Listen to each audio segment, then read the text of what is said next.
Good morning my dear students. ഇപ്പോൾ വെക്കേഷനൊക്കെ കഴിഞ്ഞ് വന്നു അല്ലേ?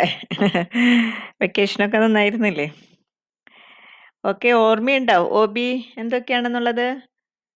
ഇനി നമുക്ക് ഒ ബിയിൽ നോക്കാനുള്ളത് historical evolution of O B, organizational behaviour എന്നുള്ള സബ്ജക്റ്റിലേക്ക് വന്നതിൻ്റെ ഹിസ്റ്റോറിക്കലായിട്ടുള്ള ഇവല്യൂഷൻ, പരിണാമം എന്തൊക്കെയാണെന്നാണ് നമുക്ക് അറിയേണ്ടത്.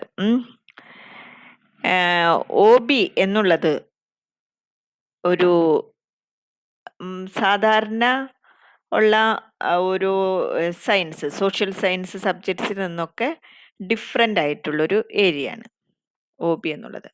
അടുത്ത കാലത്താണ് ഒ ബി എന്നുള്ളത് എമർജ് ചെയ്തത് തന്നെ. That is around 1940s. അവിടെ അപ്പോഴാണ് ഓർഗനൈസേഷൻസിന്റെ ഡെവലപ്മെന്റും അവിടെ ഹ്യൂമൻ റിസോഴ്സസിന്റെ ഇമ്പോർട്ടൻസും ഒക്കെ വന്നത്. ആ ഒരു സ്റ്റെപ്പ് തൊട്ടതാണ് ഏതിനെ ഒരു ഇമ്പോർട്ടൻസ് ഏത് എമർജ് ചെയ്യാനായിട്ടുള്ള റീസൺ ആയത്, ഒ ബി എമർജ് ചെയ്യാനായിട്ടുള്ള റീസൺ ആയത്. അപ്പൊ അങ്ങനെ നോക്കുമ്പോൾ ഒരു ഡിസ്റ്റിൻറ്റ് ഫീൽഡ് ഓഫ് സ്റ്റഡിയാണ് ഒ ബി എന്നുള്ളത്. അത് എമർജ് ചെയ്തിട്ടുള്ള കാലഘട്ടം നമ്മൾ ഒന്ന് ഹിസ്റ്ററി എടുത്ത് നോക്കുമ്പോൾ 1940s ആണ്. പക്ഷെ നമ്മൾ അതിൻ്റെ ഒറിജിൻ നമ്മൾ ട്രേസ് ചെയ്യുമ്പോൾ വളരെ വളരെ ബാക്കിലേക്ക് നമുക്ക് നോക്കാനായിട്ട് സാധിക്കും. അതായത് നിങ്ങൾ കേട്ടിട്ടുണ്ടായിരിക്കും ഗ്രേറ്റ് ഗ്രീക്ക് ഫിലോസഫർ പ്ലാറ്റോ. അദ്ദേഹത്തിൻ്റെ കുറേ ഇതില് ആർട്ടിക്കിൾസിൽ എന്തിനെക്കുറിച്ച് പ്രതിപാദിച്ചിട്ടുണ്ട്? Importance of leadership. വളരെ പുരാതന കാലത്ത് തന്നെ പ്ലാറ്റോ ലീഡർഷിപ്പിന്റെ ഇമ്പോർട്ടൻസിനെ കുറിച്ച് പറഞ്ഞിട്ടുണ്ട്. അതോടൊപ്പം തന്നെ വളരെ റെസ്പെക്റ്റഡ് ആയിട്ടുള്ള വേറൊരു ഫിലോസഫറാണ് അരിസ്റ്റോട്ടിൽ. അദ്ദേഹവും എന്തിനെ കുറിച്ച് പ്രതിപാദിച്ചിട്ടുണ്ട്? പെർസ്യൂസീവ് കമ്മ്യൂണിക്കേഷൻ, നന്നായിട്ട് മറ്റുള്ളവരുടെ അടുത്ത് കമ്മ്യൂണിക്കേറ്റ് ചെയ്യുന്നതിന്റെ ഇമ്പോർട്ടൻസ്. ഇപ്പം നിങ്ങൾക്ക് ഞാൻ ക്ലാസ് എടുക്കുന്നത്, ഞാൻ എന്തൊക്കെയോ പറഞ്ഞു പോവുകയാണെങ്കിൽ സ്ഥിതി എന്തായിരിക്കും? ഈ സബ്ജക്റ്റ് ഞാൻ ക്ലാസ് എടുക്കുകയാണ്, ഞാൻ ഇങ്ങനെ ക്ലാസ് എടുത്തുകൊണ്ടിരിക്കണം, നിങ്ങൾക്ക് മനസ്സിലാകുന്ന ഭാഷയിലൊന്നല്ല, ഞാൻ എന്തൊക്കെയോ പറഞ്ഞു പോകുന്നു. എന്തായിരിക്കും അതിന്റെ ഇഫക്റ്റ്? എന്തായിരിക്കും? അപ്പൊ നമ്മൾ അതുപോലെ നിങ്ങൾ എന്നോട് എന്തെങ്കിലും ചോദിക്കുന്നത് ക്ലാരിറ്റിയോട് കൂടിയിട്ടും അതുപോലെ തന്നെ വളരെ പ്ലീസിങ് ആയിട്ട് ചോദിക്കുമ്പോൾ നമുക്ക് കുറച്ചും കൂടിയും ഒരു താല്പര്യം ഉണ്ടായിരിക്കും അല്ലെ, അറ്റൻഷൻ ചെയ്യാനായിട്ട്, അത് അറ്റൻഡ് ചെയ്യാനായിട്ട് ഒരു ഇൻട്രസ്റ്റ് ഉണ്ടായിരിക്കും അല്ലെ. അവിടെ എന്താ ഇപ്പോഴത്, അത് ഓരോന്നിരുന്ന് പറയും, അതവിടെ ഇരുന്ന് പറയട്ടെ, അങ്ങനെ ഒരു ഇതിലേക്ക് പോകും. അപ്പൊ കമ്മ്യൂണിക്കേഷൻ എന്നുള്ളത് വളരെ ഇമ്പോർട്ടൻ്റ് ആണ്. അപ്പൊ അരിസ്റ്റോട്ടിൽ വർഷങ്ങൾക്ക് മുൻപ് തന്നെ എന്തിനെ കുറിച്ച് പറഞ്ഞിട്ടുണ്ട്? നല്ലൊരു കമ്മ്യൂണിക്കേഷനെ കുറിച്ച് പറഞ്ഞിട്ടുണ്ട്. അതോടൊപ്പം തന്നെ 500 BC ചൈനീസ് ഫിലോസഫർ കോൺഫ്യൂഷ്യസ് അദ്ദേഹത്തിന്റെ യാത്രാ വിവരണങ്ങളിലും എന്തിനെ കുറിച്ച് പറഞ്ഞിട്ടുണ്ട്? എത്തിക്സ് ആൻഡ് ലീഡർഷിപ്പിനെ കുറിച്ച് പറഞ്ഞിട്ടുണ്ട്.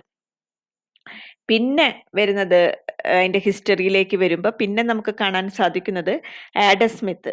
1776 ആഡം സ്മിത്ത്, അദ്ദേഹം എന്തിനെ കുറിച്ച്? ആഡം സ്മിത്തിനെ നിങ്ങൾക്കറിയാലോ, ഫാദർ ഓഫ് ഇക്കണോമിക്സ്.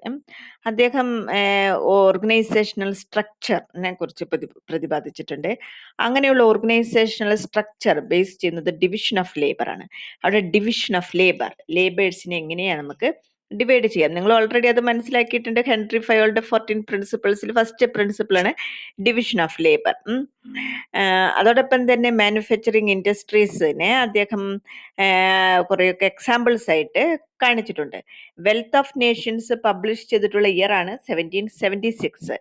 അപ്പൊ ആ വെൽത്ത് ഓഫ് നേഷൻസ് എന്ന് പറയുന്ന അദ്ദേഹത്തിന്റെ ഫേമസ് ആയിട്ടുള്ള ബുക്കിലും economic advantage of the organizations and സൊസൈറ്റിയിൽ നിന്ന് എന്തൊക്കെ അഡ്വാൻറ്റേജസ് ആണ് ഒരു ഓർഗനൈസേഷന് കിട്ടുന്നത്, ഡിവിഷൻ ഓഫ് ലേബർ ചെയ്യുമ്പോൾ അതുപോലെ തന്നെ വർക്ക് സ്പെഷ്യലൈസേഷൻ ചെയ്യുന്നതിൽ എന്തൊക്കെ റീപ്പ് ചെയ്യാം, കൊയ്തെടുക്കാൻ പറ്റും, എന്തൊക്കെ ഹാർവെസ്റ്റ് ചെയ്യാൻ പറ്റും എന്നതൊക്കെ ഏത് ബുക്കിൽ പ്രതിപാദിച്ചിട്ടുണ്ട്? ആഡം സ്മിത്ത് വെൽത്ത് ഓഫ് നേഷൻസിൽ പ്രതിപാദിച്ചിട്ടുണ്ട് 1776.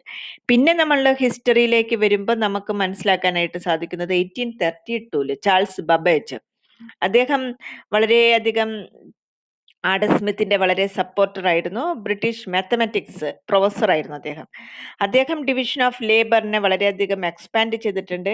അതോടൊപ്പം തന്നെ വർക്ക് സ്പെഷ്യലൈസേഷൻ ചെയ്യുന്നതിൻ്റെ ഇമ്പോർട്ടൻസ്, അങ്ങനെ വർക്ക് സ്പെഷ്യലൈസേഷൻ ചെയ്യുമ്പോൾ അത് മെൻ്റൽ വർക്കിനെയും ഫിസിക്കൽ വർക്കിനെയും എങ്ങനെ എഫക്റ്റ് ചെയ്യുന്നു. ഇപ്പോൾ നിങ്ങളിപ്പം എന്തെങ്കിലും ഇപ്പോൾ എഴുതിക്കൊണ്ടിരിക്കുകയാണ്, അസൈൻമെൻറ്റ് തരം എന്തെങ്കിലും, നിങ്ങൾ ചിലപ്പോൾ എങ്ങനെയായിരിക്കും അത് എഴുതുന്നത്? ടി വി വെച്ചിട്ട് പാട്ട് കേട്ടിട്ടോ, അല്ലെങ്കിൽ ടി വി വെക്കാതെ തന്നെ പാട്ട് കേട്ടിട്ടോ, അല്ലെങ്കിൽ മൂളിപ്പാട്ട് പാടിയിട്ടോ, അല്ലെങ്കിൽ വേറെ ആരെങ്കിലോട് സംസാരിച്ചുകൊണ്ടോ ചെയ്യുന്ന വർക്കുണ്ട് നമുക്ക്. അതോടൊപ്പം തന്നെ അതൊന്നും ഇല്ലാതെ ചെയ്യുന്ന വർക്ക് ഉണ്ടായിരിക്കും. അയ്യോ ശല്യപ്പെടുത്തല്ലേ, അന്നെ ശല്യപ്പെടുത്തല്ലേ, എനിക്ക് കുറേ കാര്യങ്ങൾ നോക്കാണ്ട്, പോയി എവിടുന്ന് എന്നൊക്കെ പറയുന്ന ഒരു സിറ്റുവേഷൻ ഉണ്ടായിരിക്കും പഠിക്കുന്നത്. അപ്പം അതെന്തുകൊണ്ടാണ് ആ രണ്ട് സിറ്റുവേഷൻ വരാനായിട്ടുള്ള കാരണം? മെന്റൽ വർക്കും ഫിസിക്കൽ വർക്കും ചില ചെയ്യുന്ന ജോലി, ഇപ്പൊ ചില കാര്യങ്ങൾ നമ്മളിപ്പോ വല്ല ഫിസിക്കലായിട്ട് ചെയ്യുന്നത്. ഇപ്പൊ ഏറ്റവും നല്ല എക്സാമ്പിൾ ആണ് പുളി കുത്തുന്നത്. പുളി കുത്തുന്നത് ഞാൻ തന്നെ നാളെ പുളി വീട്ടിലുണ്ടായത് കുത്തിയപ്പോ തന്നെ ഞാൻ എൻ്റെ മോളോട് പറഞ്ഞുകൊണ്ട് വന്നിരിക്കടി വർത്താനം പറഞ്ഞിരിക്കാന്ന്. നമ്മൾ തന്നെ വളരെ റിലാക്സ് ചെയ്തിട്ടായിരിക്കും നമ്മൾ അങ്ങനെ ചില വർക്ക് നമ്മൾ ചെയ്യുന്നത്. പക്ഷെ ചില വർക്ക് ചെയ്യുമ്പോൾ നമുക്ക് അങ്ങനെ പറ്റില്ല. അപ്പോ ഈ ഡിവിഷൻ ഓഫ് ലേബർ, സ്പെഷ്യലൈസേഷൻ ഒക്കെ വരുമ്പോ എന്തുണ്ടായിരിക്കും? നമ്മൾ വളരെ റിലാക്സ്ഡ് ആയിരിക്കും, വളരെ എൻജോയ് ചെയ്തിട്ടായിരിക്കും ആ ഒരു പ്രാവശ്യം പഠിച്ചതല്ലേ, പഠിച്ചത് തന്നെ അങ്ങനെ. ഇപ്പൊ ഡ്രൈവിംഗ് ചെയ്യുന്നത്, ഇപ്പൊ നിങ്ങൾ സൈക്കിൾ ഓടിക്കുന്നത്, സൈക്കിൾ ഓടിക്കാൻ നിങ്ങൾ പഠിക്കുന്ന കാലത്ത് വർത്തമാനം പറഞ്ഞിട്ടാണോ സൈക്കിൾ ഇങ്ങനെ ശ്രദ്ധിച്ച് ഓടിക്കുന്നത്? ആദ്യത്തെ സ്റ്റെപ്പ്, അതുപോലെ തന്നെ ടൂ വീലർ ഓടിപ്പിക്കുന്നത്, കാർ ഓടിക്കുന്നത്, എന്തിട്ടയല്ലേ. പക്ഷെ കുറേ നാൾ കഴിയുമ്പോൾ എന്തായിരിക്കും, നമ്മൾക്കത് ചെയ്ത് ചെയ്ത് ചെയ്ത് നമ്മളുടെ ബ്രെയിനിൽ അത് രജിസ്റ്റർ ചെയ്ത് കഴിഞ്ഞിട്ടുണ്ടെങ്കിൽ പിന്നെ നമുക്ക് പാട്ട് കേട്ട് ഡ്രൈവ് ചെയ്യാം, അതോടൊപ്പം തന്നെ നമുക്ക് സംസാരിച്ചുകൊണ്ട് ഡ്രൈവ് ചെയ്യാം, അങ്ങനെയൊക്കെ നമ്മളാകും. അപ്പൊ അവിടെ ഭയങ്കര റിലാക്സ്ഡ് ആയി നമ്മളുടെ വർക്ക്, അതായത് അതിൽ നമ്മൾ സ്പെഷ്യലൈസേഷൻ ആയിക്കൊണ്ടേയിരിക്കുകയാണ്. അങ്ങനെ അപ്പൊ ഇദ്ദേഹത്തിന്റെ ബുക്കില് സ്പെഷ്യലൈസേഷനും ഡിവിഷൻ ഓഫ് വർക്കും എങ്ങനെ മെന്റൽ വർക്കിനെയും ഫിസിക്കൽ വർക്കിനെയും എഫക്ട് ചെയ്യുന്നതിനെ കുറിച്ച് പറഞ്ഞിട്ടുണ്ട്. അതോടൊപ്പം തന്നെ സ്പെഷ്യലൈസേഷൻ, ഡോക്ടേഴ്സ്, ലോയേഴ്സ്, പ്രൊഫഷണൽസ് അവരൊക്കെ എങ്ങനെയാണ്, അവർക്കൊക്കെ ആ സ്പെഷ്യലൈസേഷൻ എങ്ങനെയാണ് അവരെ എഫക്ട് ചെയ്യുന്നത്, അങ്ങനെയുള്ളത് വരുന്നുണ്ട്. പിന്നെ വളരെ ഹിസ്റ്ററി നോക്കുമ്പോൾ വളരെ ഇമ്പോർട്ടൻ്റ് ആയിട്ടുള്ള ഒരു വ്യക്തിയാണ് റോബർട്ട് ഓവൻ. റോബർട്ട് ഓവനെ പറ്റിയിട്ട് ബികോമിൽ കോപ്പറേഷൻ പഠിച്ച കുട്ടികളാണെങ്കിൽ എല്ലാവർക്കും അറിയാം. ആദ്യത്തെ കോപ്പറേറ്റീവ് സൊസൈറ്റീസ് ഫോം ചെയ്യാനായിട്ട് വളരെയധികം ഇൻഡസ്ട്രീസിൽ വളരെയധികം ചേഞ്ചസ് കൊണ്ടുവന്ന വ്യക്തിയാണ്. വർക്കിംഗ് അവേഴ്സ് 14 അവേഴ്സിൽ നിന്ന് 8 അവേഴ്സ് ആയിട്ട് കുറച്ച വ്യക്തിയാണ്. അതോടൊപ്പം തന്നെ കുറേ വെൽഫെയർ ആക്ടിവിറ്റീസ് ഒക്കെ ഇൻട്രൊഡ്യൂസ് ചെയ്തിട്ടുള്ളതാണ്. ഇതിൻ്റെയൊക്കെ റിസൾട്ട് മിറാക്കിളായിരുന്നു, ഭയങ്കരമായിട്ടുള്ളതായിരുന്നു. അപ്പൊ അതിൽ നിന്ന് നമുക്ക് മനസ്സിലാക്കാൻ പറ്റും എംപ്ലോയീസിനെ നമ്മൾ എത്രമാത്രം കംഫർട്ട് ആക്കുമ്പോൾ അവരുടെ പ്രൊഡക്റ്റീവ് പവർ എത്രമാത്രം ചേഞ്ച് ചെയ്തു എന്നുള്ളത് നമുക്ക് മനസ്സിലാക്കാനായിട്ട് സാധിക്കും. അപ്പോൾ അതും ഓർഗനൈസേഷൻ ബിഹേവിയറിൽ വരുന്നതാണ്. റോബർട്ട് ഓവന്റെ അദ്ദേഹത്തിന്റെ child labour laws, child labour അദ്ദേഹം നിർത്തലാക്കി. Public education, company supplied meals at work ചെയ്യുന്നതിൻ്റെ ഇടയിൽ ഭക്ഷണമൊക്കെ എത്തിക്കുന്നത്, അതുപോലെ ബിസിനസ് ഇൻവോൾവ്മെന്റ്, അങ്ങനെ കുറേ കാര്യങ്ങൾ അദ്ദേഹത്തിന്റെ ഇൻഡസ്ട്രിയിൽ സ്വന്തമായിട്ടുള്ള ഫാക്ടറീസിൽ അദ്ദേഹം നടപ്പിലാക്കിയിട്ടുണ്ട്. അപ്പൊ അദ്ദേഹത്തിന്റെ കുറെ ചേഞ്ചസ് അവിടെ വന്നിട്ടുണ്ട്. പിന്നെ 100 വർഷങ്ങൾക്ക് ആഡം സ്മിത്ത് ഒക്കെ കഴിഞ്ഞിട്ട്, അവരുടെയൊക്കെ കാലഘട്ടം കഴിഞ്ഞിട്ട് പിന്നെ മാക്സ് വെബർ അദ്ദേഹത്തിനും കുറേ ചേഞ്ചസ് അദ്ദേഹം കൊണ്ടുവന്നിട്ടുണ്ട് ലീഡർഷിപ്പിൽ. പിന്നെ വളരെ ഇമ്പോർട്ടൻ്റ് ആയിട്ടുള്ള വ്യക്തികളാണ് FW ടൈലർ. അതൊക്കെ നിങ്ങൾ മാനേജ്മെന്റിൽ പഠിച്ചിട്ടുണ്ട്, FW ടൈലർ ആരാണെന്ന്. പിന്നെ ഹെൻറി ഫയോൾ. FW ടൈലർ നമുക്കറിയാം സയന്റിഫിക് മാനേജ്മെന്റ് മിഷന് വളരെയധികം ഇമ്പോർട്ടൻസ് കൊടുത്തിട്ടുള്ളത്.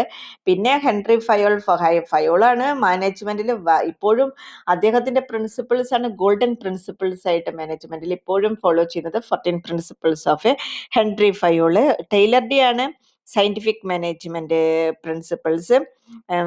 ഹെൻറി ഫയോള് യൂണിവേഴ്സൽ ഫങ്ഷൻസ് ആയിട്ടാണ് അദ്ദേഹത്തിന്റെ പ്രിൻസിപ്പിൾസ് ഇപ്പോഴും അറിയപ്പെടുന്നത്. പിന്നെ മാക്സ് വെബറും ഓർഗനൈസേഷണൽ ആക്ടിവിറ്റീസ് കുറേയൊക്കെ നടപ്പിലാക്കിയിട്ടുണ്ട്. പിന്നെ 1930s ഹോത്രോൺ സ്റ്റഡീസ്. ഹോത്രോൺ സ്റ്റഡീസ് എന്ന് പറയുന്നത് ഹ്യൂമൻ ബീയിങ്ങിന് ഇമ്പോർട്ടൻസ് കൊടുത്തിട്ടുള്ളതാണ് ഹോത്രോൺ സ്റ്റഡീസ്. പിന്നെ 1950s പിന്നെ അബ്രഹാം മാസ്ലോസിന്റെ നീഡ് ഹൈറാർക്കി തിയറി, കോബ് ഡൗഗ്ലാസ് മെഗ്രഗറിന്റെ തിയറീസ്, അതൊക്കെ നിങ്ങൾ ഓൾറെഡി അപ്പൊ ഇതൊക്കെയാണ് OBയിൽ വന്നിട്ടുള്ള ഹിസ്റ്റോറിക്കൽ ഇവല്യൂഷൻ. ഓക്കെ, ഇനി അടുത്തതാണ് foundations of organizational behaviour. Organizational ബിഹേവിയറിന്റെ ഫൗണ്ടേഷൻസ് നെക്സ്റ്റ് ക്ലാസ്സിൽ എടുക്കാം കേട്ടോ. ഓക്കെ.